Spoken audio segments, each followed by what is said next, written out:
तलाक के बाद 5 साल गुजर चुके थे। इन 5 सालों में ज़ारा के घर वालों ने कई बार उसकी दूसरी शादी करवाने की कोशिश की, लेकिन हर बार किसी न किसी वजह से रिश्ता टूट जाता। कभी लड़के वालों को तलाकशुदा लड़की से एतराज होता, तो कभी कोई झूठी शर्तें रख दी जाती, और कई बार तो अयाज की चालबाजियों से कोई भी रिश्ता टिक नहीं पाया। अयाज के दिल में ज़ारा के लिए ऐसी नफरत पैदा हो चुकी थी कि वह उसे कभी खुश होते देख नहीं सकता था।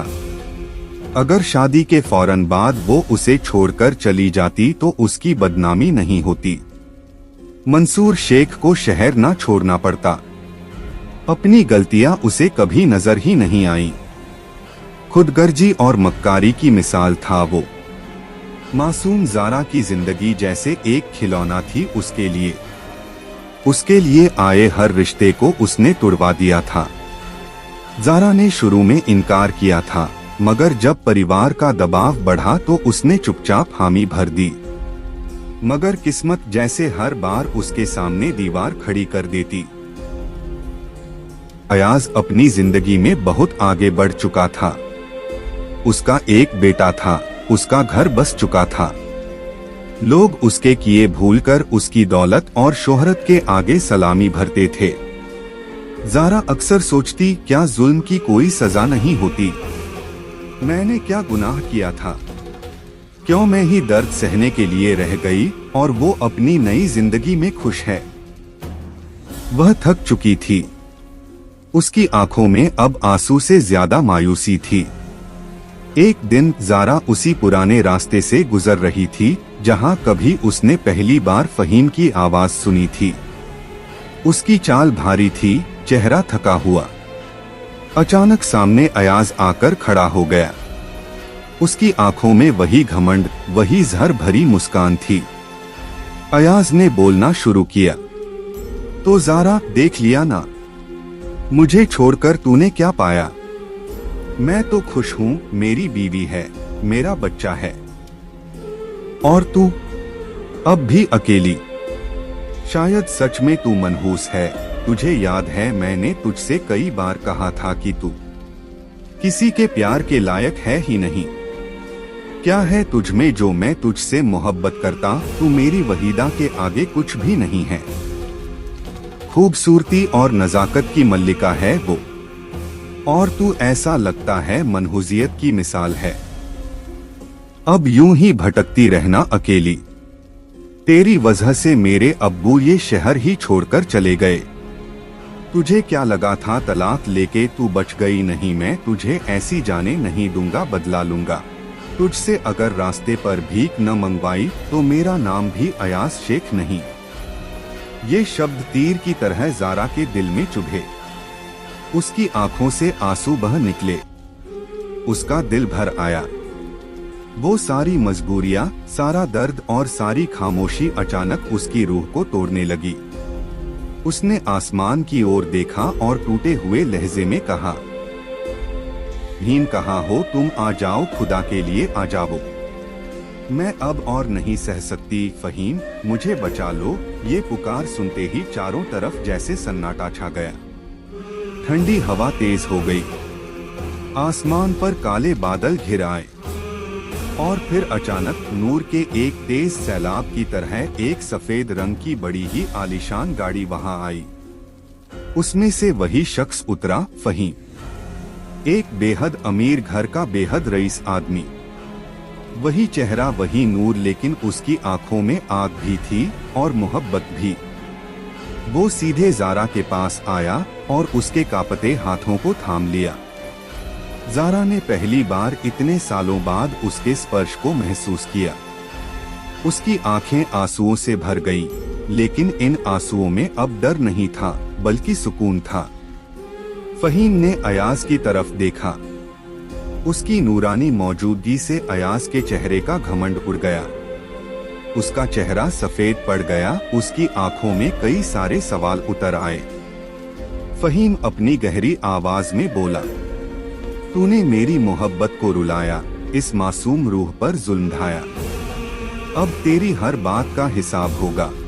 ज़ारा फ़हीम की तरफ हैरानी से देख रही थी। अयाज अपनी जहरीली मुस्कान के साथ बोल पड़ा, मोहब्बत? कैसी मोहब्बत? तू जानता भी ये कौन है? पहले तू बता, तू कौन है? हाँ, इसे कैसे जानता है? क्या रिश्ता है तेरा इससे? फ़हीम ने अयाज के और पास जाकर उस कहा, पता चल जाएगा तुझे, सब पता चलेगा, बस थोड़ा इंतजार कर ले। तुझे तेरे हर सवाल, हर हरकत का जवाब दूंगा। अभी के लिए तू यहाँ से चला जा, और कुछ देर रुका तो आगे जो होगा उसका जिम्मेदार मैं नहीं रहूंगा, तू खुद होगा। अयाज की आंखों में आग बरसने लगी। क्या क्या कर लेगा तू? इसका मसीहा बना है, देखता हूँ कब तक बचाएगा इसे। अपनी ज़बान से आग उगलते हुए चला जाता है। उसके जाने के बाद ज़ारा फ़हीम की तरफ देखती है, दौड़कर उसके सीने से लगकर फूट फूट कर रोती है। उसकी आंसू, उसका दर्द जैसे आज बाहर निकल जाना चाहता हो। फ़हीम की आंखों में भी आंसू झलकते हैं। वो ज़ारा के माथे को चूमता है। बस ज़ारा, अब और नहीं, अब मैं तुम्हारी आंखों में एक भी आंसू नहीं देख सकता। अब तुम दुनिया भर की खुशियां और नेमतें देखोगी, ये वादा है फ़हीम का तुमसे। ज़ारा खुद को संभालते हुए बोलती है, फ़हीम मुझे माफ कर दो, मैं जानती हूँ ये 7 साल सिर्फ मैंने नहीं, तुमने भी बहुत कुछ सहा है। मैं जानती हूँ तुम हमेशा मेरे आसपास रहते थे, मेरे हर दर्द को, हर जख्म को देख रहे थे, लेकिन मेरे वादे ने तुम्हें रोक लिया था। लेकिन अब मैं तुम्हें हर वादे और हर कसम से आजाद करती हूँ। एक जीन से कैसे रिश्ता रखती दुनिया और समाज मेरी बहनों के लिए भी मुश्किलें खड़ी कर देता, इसलिए तुमसे दूर होने का फैसला लिया था। अयाज के साथ निकाह के बाद मैंने खुद को तकदीर के हवाले कर दिया था।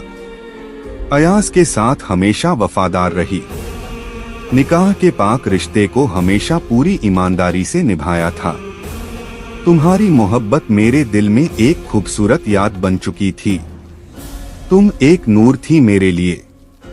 अयाज के जुल्म, बेवफाई, ताने जैसे मेरी तकदीर बन चुके थे, लेकिन मैंने फिर भी तुम्हें नहीं पुकारा। मैं नहीं चाहती थी मेरे दामन के दाग तुम पर भी लग जाएं। कोई ये न कहे कि मैंने निकाह के पाक रिश्ते को धोखा दिया, इसलिए खामोश रही। अयाज का रिश्ता दर्द और मायूसी का बवंडर था, जिसमें मैं हर दिन सती जा रही थी।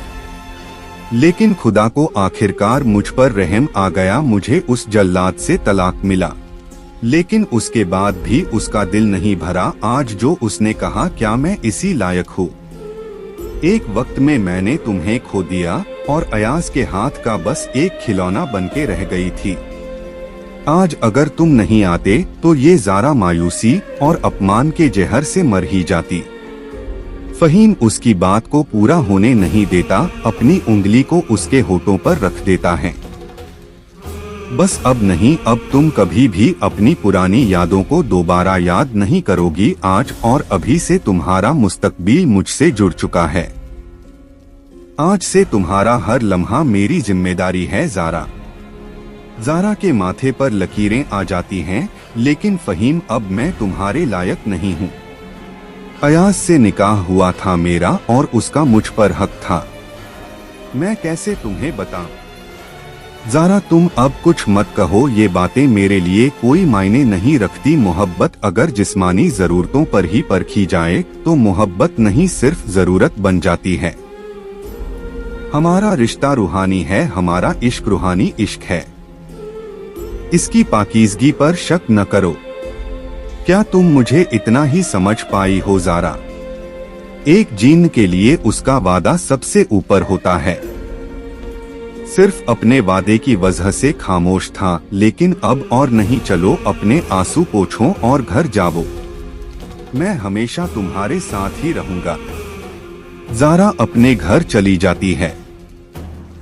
फ़हीम को देखकर मुस्कुराती है।